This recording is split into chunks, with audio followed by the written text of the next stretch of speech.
one good thing about these cars is that 6 bolts and a couple of electrical cables, you can lift the body completely off the chassis, so you can do one part at a time.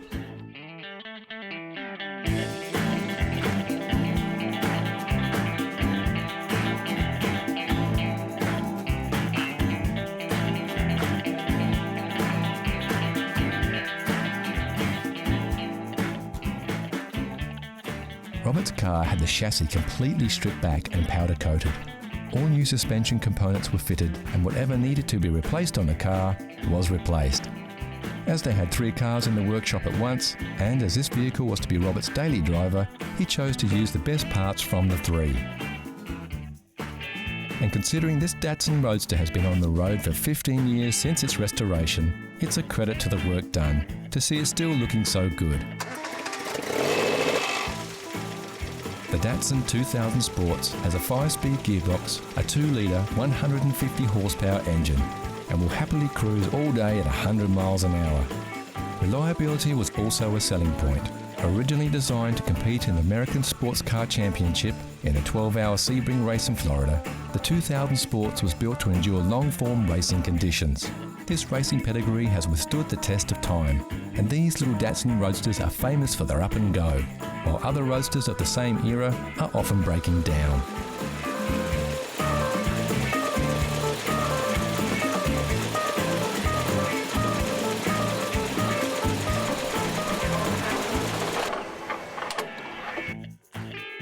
The cars were only ever sold in Japan, America, Australia, South Africa, and a few cars were sold into Finland for some reason or other. We're not sure why.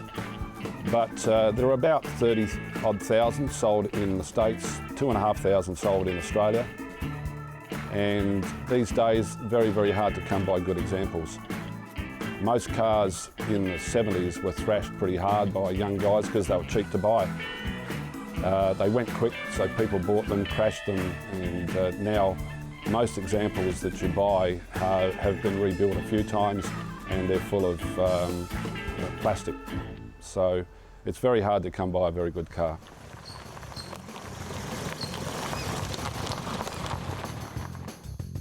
Like most roadsters, the roof is really, really great for keeping the sun off your head, but not much good at keeping out the rain.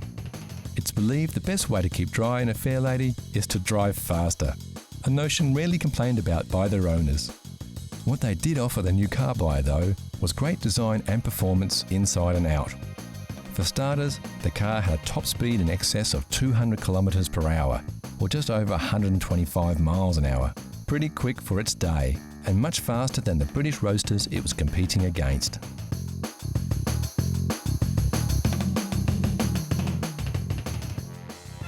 This was most likely due to 2 factors. The buying public was still infatuated with British roadsters from MG, Austin Healey and Triumph, and pricing was competitive. Also, the Japanese car maker had yet to cement its reputation as a quality car builder, and it needed time to develop and prove its product would last through the years.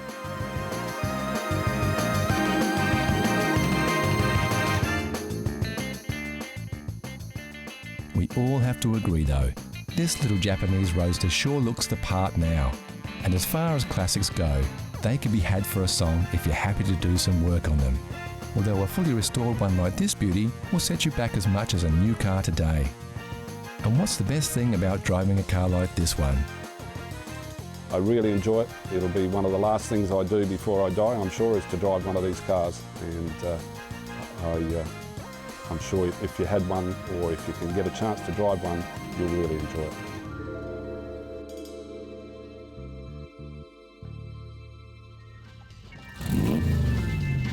Here's a challenge for all you classic car fans.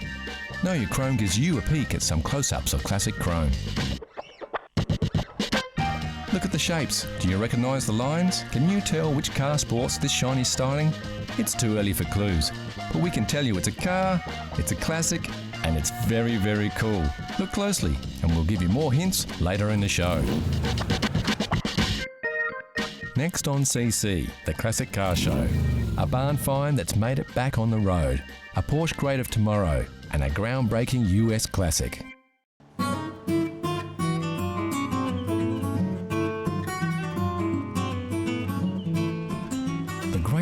about owning a classic car is that you don't have to be an expert or a mechanic to keep it maintained or restore it to its former glory. With simple 4-stroke engines and basic electrical systems, classic and vintage cars are relatively easy to work with, and almost anybody can roll up their sleeves and get a few jobs done. Take Neil Frost for example. He's only just 18 years old, yet he recently took up the challenge of restoring a 60-year-old vintage as part of a school project. About 8 months ago, I found a 1948 Morris 840 Series E up in a winery. I've been working on it as part of a school project and done a few things on the engine, converting it from 6 volt to 12 volt and also fixing the brakes. Of course, undertaking a project like this is no mean feat, and Neil sought out local experts to help him along the way. So I had a member from the Morris Register come and help me work on it. And also the neighbour across the road helped me work on the brakes. And also, yeah, just converting it from the 6 volt to 12 volt. And any queries I needed, I would always ask the member from the car club. As with any old car that hasn't been maintained for years, it's important to make sure the brakes are in good working order before hitting the road.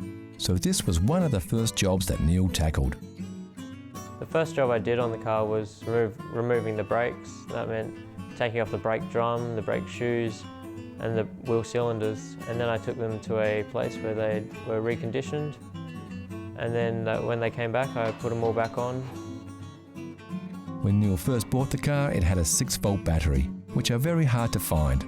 So his next job was to convert the car from a 6-volt to a 12-volt system.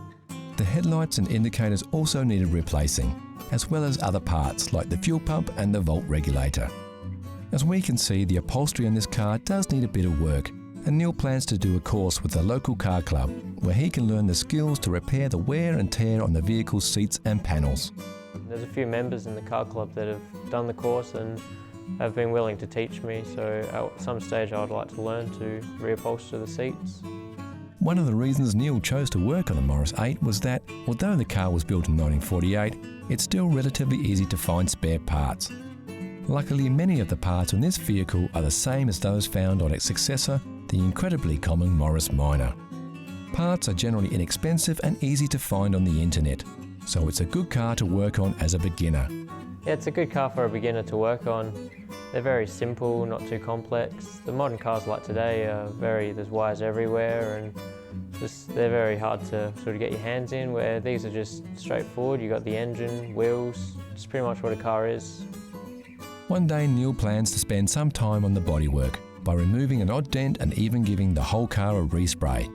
But for now, Neil's just happy to have completed his project and got the car roadworthy. Best thing about working on this car was that I got to finish it and now I get to enjoy driving it. As it was easy to work on, it didn't take too long, and now I can just sit back and enjoy driving.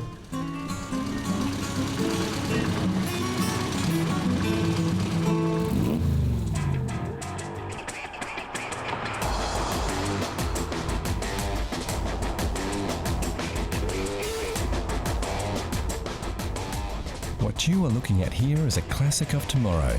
This is the Porsche Panamera. When Porsche announced this vehicle in 2009, there was a wave of controversy around its design. Critics were less than impressed with its unusual lines. Opinion, it seems, is cheap. Sales of the sleek 4-door sports coupe with a hatch have surpassed everybody's expectations and have ensured that this unique vehicle goes down as a future classic.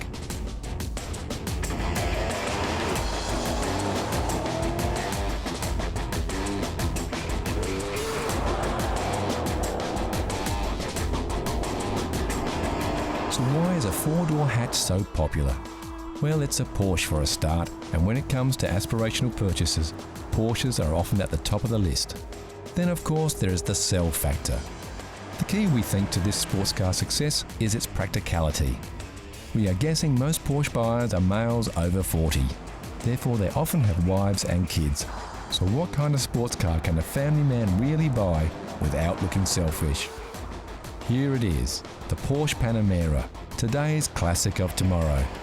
And why is it a classic of tomorrow? It seems every Porsche becomes a classic. So on this one, we're just going with the flow.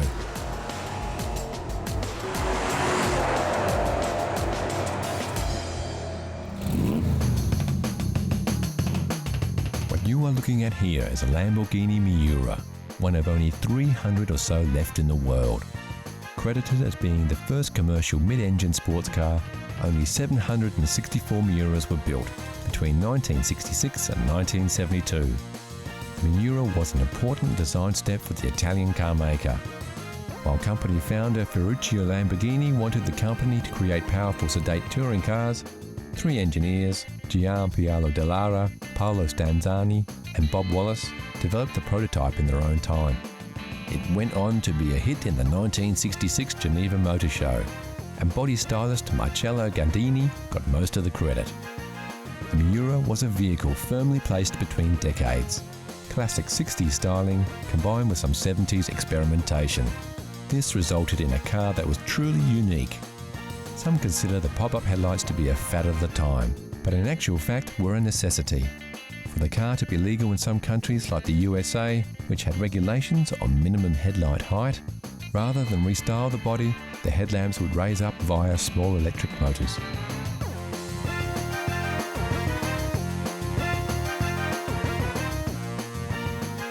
The Miura was the epitome of 60s chic, and everybody who was anybody wanted to be seen in one of these exclusive cars.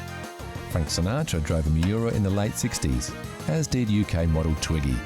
In fact, this car we are looking at now is said to be her car, which was custom ordered from Lamborghini in 1970. For the Italian car maker, the Miura was a giant step in performance cars. There was such demand for the vehicle, the company could have kept selling them well beyond 1972 when they ceased production. So why did they stop? Well, Lamborghini was a small, boutique car maker who couldn't produce more than one model at a time, and they had a worthy successor in the wings, the Lamborghini Countach.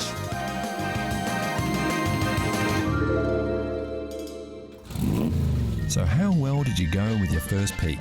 How well did you know your chrome? Here's a quick update.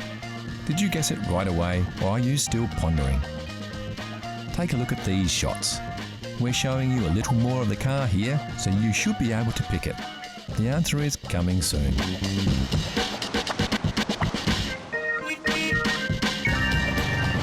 Next on CC Classic Cars, we reveal the Know Your Chrome mystery car, then it's over to wine country to catch up with a nice red.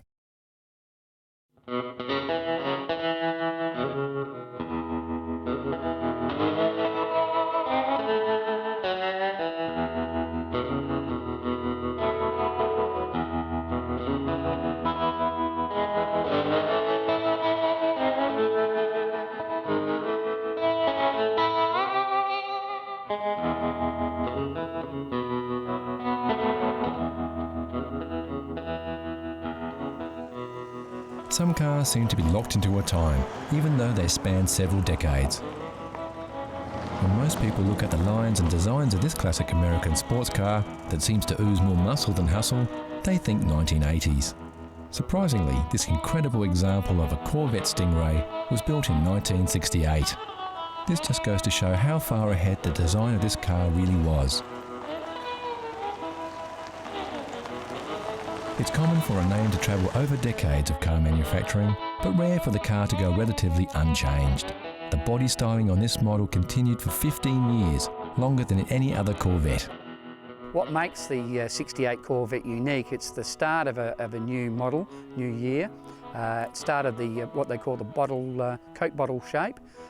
What it makes it unique from other Corvettes of that era is little subtleties to the design. Things like reversing lights on the bottom valance panels. That's not on any other model, right up to 72. It is a chrome bumper, what we call a chrome bumper model, and they finished in 1972, and then after that they were rubber bumpers. Built by Chevrolet, the Corvette Stingray was groundbreaking in its styling and performance. One of the most recognisable muscle cars in history, the Corvette Stingray was a true evolution of American sports cars. A break from European-influenced two-seaters to a true American classic.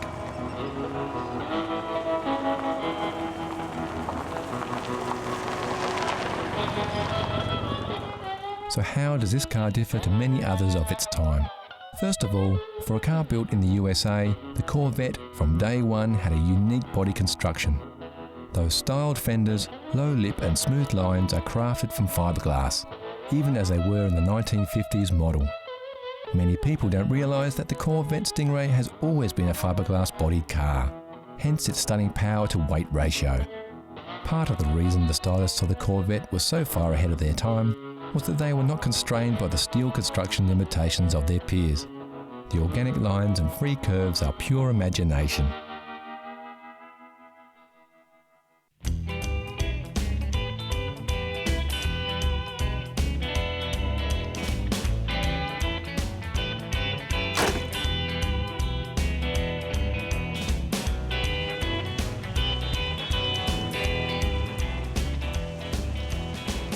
Many fans of the Corvette Stingray grew up watching American television shows, where the car often had the starring role.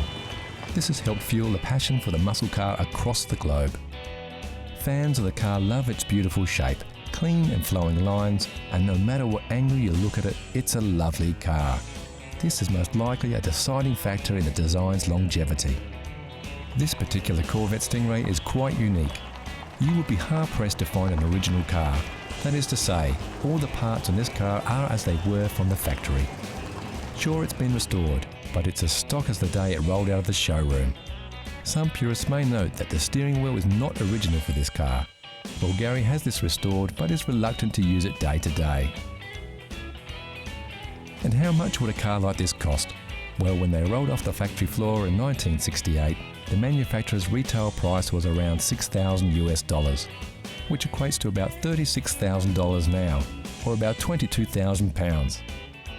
The early Corvettes have appreciated due to their popularity, and this example would fetch about $80,000. There are some very rare Corvettes that have sold for more than $800,000, but these are few and far between. The power plant under the hood is also a little unique. It features a Holley Triple 2-barrel carburettor, or tri-power carburettor on a big block engine. The motor in the 68 Stingray came in several different varieties of 427, a small block and a big block. It also came in different horsepowers. Not only is this a big block, but also the 400 horsepower model.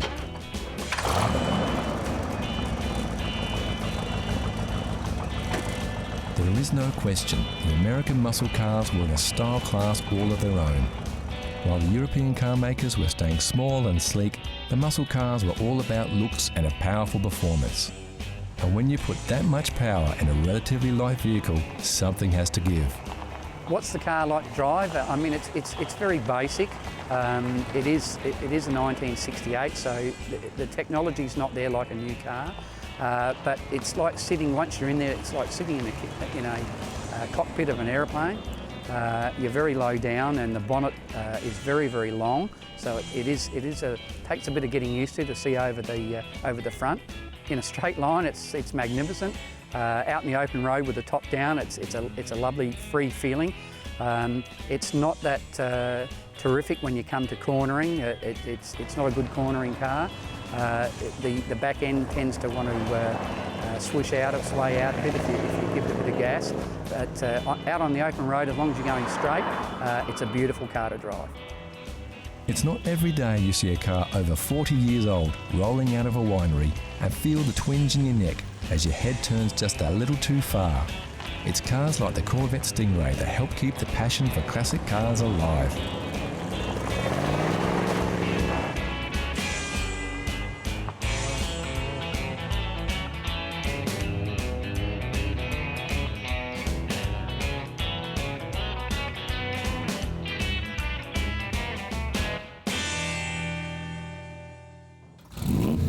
So how well do you know your chrome?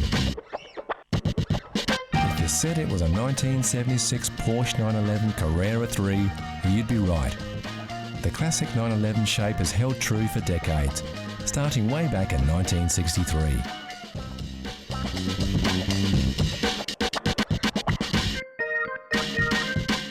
Some of you will be wondering just how you were supposed to pick the exact model. Well, it's the bumpers on this beast that are the dead giveaway.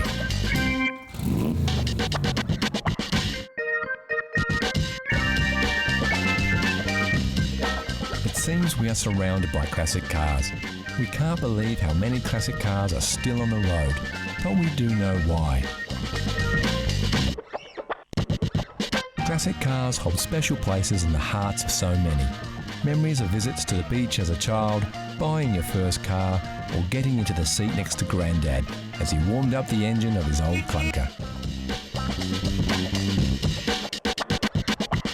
Few mechanical things can evoke so many emotions and memories and give lovers of old metal a chance to relive the past, a past preserved in CC. Classic cars.